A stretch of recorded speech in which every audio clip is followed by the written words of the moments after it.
जय श्री राम। प्रयागराज महाकुंभ 2025 से शुरू हुई एक कहानी जो अब खत्म हो रही है या अब खत्म होने को है।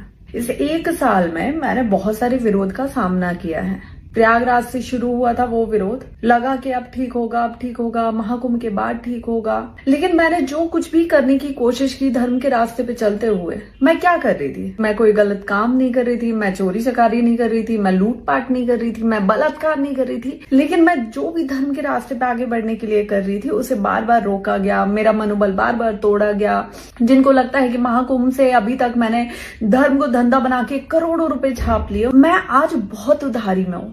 और धर्म में आने से पहले जब मैं एंकरिंग कर रही थी, मैं एक प्राउडी एंकर थी। मैं अपने प्रोफेशन को बहुत गर्व से बोलती हूँ कि मैं जो कर रही थी बहुत अच्छा कर रही थी और मैं उसमें रह के बहुत खुश भी थी। देश से ज्यादा विदेशों में काम करके अच्छा खासा पैसा कमा रही थी। लेकिन यहाँ आने के बाद सिर्फ उधारी के अलावा कुछ नहीं बचा मेरे साथ। और सबसे बड़ी बात कि किसी का साथ भी नहीं है।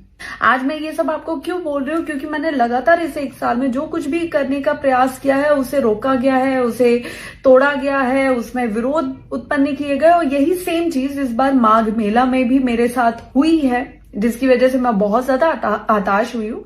जबकि मैंने ऐसा कुछ भी नहीं किया जिसकी वजह से मेरा विरोध किया जाए। लेकिन विरोध करना शायद हमारे देश में यही एक चीज बहुत आसान है। और एक लड़की के साथ अगर आप उसका मनोबल नहीं तोड़ पा रहे हो, कुछ नहीं कर पा रहे हो, तो उसके चरित्र का हनन करो, फिर तो वो टूटेगी ही टूटेगी। तो भाई आप अपना धर्म अपने पास रखें। मैं कोई माँ सीता नहीं हूं जो मैं अग्नि परीक्षा दूंगी।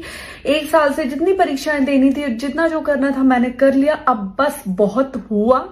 अब इस मौनी अमावस्या पे माघ मेले में मैं अपना स्नान करूंगी और उस स्नान के साथ जो धर्म पे चलने का संकल्प मैंने लिया था, उस संकल्प को मैं पूर्णतः विराम दूंगी और वापस अपना पुराना काम करूंगी, जिसमें ना ही कोई विरोध था, ना ही कोई चरित्र हनन जैसा काम था और ना ही उधारी थी। मुझसे अब कोई भी युवा, कोई भी भाई बहन ये बोलेंगे ना कि हमें धर्म से जुड़ना है, हमें धर्म के रास्ते पे चलना है, तो मैं यही बोलूंगी कि सबसे बड़ा धर्म है अपनी फैमिली से जुड़ के रहो, अपने परिवार में रहो, अपने घर के मंदिर में पूजा करो। इसके अलावा किसी को मत मानो। मेरा इस धर्म से जाना सिर्फ जाना नहीं होगा, एक विद्रोही मानसिकता लेकर जाना होगा। जय श्री राम।